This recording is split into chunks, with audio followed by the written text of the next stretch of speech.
প্রথম silent horror movie যেটা মানা নাঙ্গালের ওপর বেসড করে তৈরি, তার নেগেটিভ রিলগুলি পরপর সাজিয়ে সেটা এডিট করে মুভিটা রিস্টোর করার চেষ্টা করছে। কয়েকটা সিন রিস্টোর করার পর যখন মানা নাঙ্গাল ক্যামেরার সামনে আসে তখন সিন ওখানেই আটকে যায়।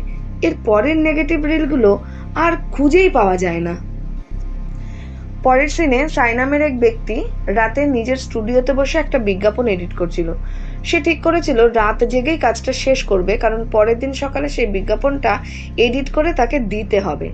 কাজ করতে করতে সাই উঠে একটা ছবির সামনে যায়। সে ছবিতে ওই লোকটা ছিল যে সিনেমার শুরুতে সাইলেন্ট মুভিটা রিস্টোর করছিল, আর আসলে উনিই ছিলেন সাইয়ের বাবা। আর তিনি ওই পুরনো মুভি রিস্টোর করতে গিয়েই মারা যান। ওই ছবিতে সাইয়ের মা আর ছোট সাইও রয়েছে। যাই হোক, সাই আবার এডিট করার কাজ করতে থাকে। তবে সে একা কাজ করছিল না, তার সাথে একটি ছেলেও ছিল যে একদম নতুন কাজে ঢুকেছে আর সাইয়ের সাথে থেকে কাজ শিখছে। তখন সাইয়ের মেয়ে রেয়া সাইয়ের স্টুডিওতে আসে বাবার সাথে কাজ করতে। সাথে করে সে একটা বাক্স নিয়ে আসে তার বাবাকে দেওয়ার জন্য।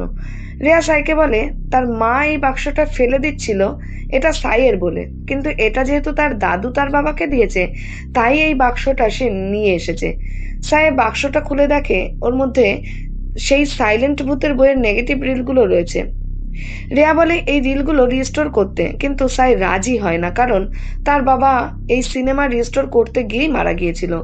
আর তাছাড়া এই সিনেমার আত্মাকে মাঝে মাঝে সে দেখতে পায়। তার যেন মনে হয় এই রিলগুলো রিস্টোর করতে গেলেই আবার সেই পুরনো অভিশাপ, সেই আত্মা ফিরে আসবে। সাইয়ের বারণ করার পর রেয়া ওখান থেকে বেরিয়ে যায় মন খারাপ করে। ঠিক সেই মুহূর্তেই রেয়ার মা রেয়াকে ফোন করে। রেয়া আর তার মায়ের কথা শুনে বুঝতে পারা যায় তার বাবা মার ডিভোর্স হয়ে গেছে, আর ডিভোর্সের জন্য দায়ী রেয়ার বাবা সাই। কারণ সাই খুব অ্যাগ্রেসিভ টাইপের ছিল আর খুব নেশাও করত। যাই হোক, ফোনে রেয়ার মা তাকে তার বাবার থেকে দূরে থাকতে বলে, কারণ তার বাবা যে কোনো সময় ভায়োলেন্ট হয়ে গিয়ে রেয়ার কোনো ক্ষতি করতে পারে। কিন্তু রেয়া বলে তার বাবা তাকে কিছু করবে না। এরপর ফোন রেখে রেয়া স্টুডিওর ভেতরে যায়, কিন্তু সে সেখানে এক ছায়ামূর্তিকে দেখতে পায় যেটা রেয়াকে দেখেই পালিয়ে যায়। রেয়া এটা নিয়ে বেশি মাথা ঘামায় না, সে তার বাবার কাছে চলে যায়। তাই রেয়াকে দেখে বলে সে আজকে ওই সাইলেন্ট হরর মুভিটা রিস্টোর করবে। রেয়া এতে খুব খুশি হয়। তখন রেয়া আর সাই বেসমেন্টের মতো একটা ঘরে যায়।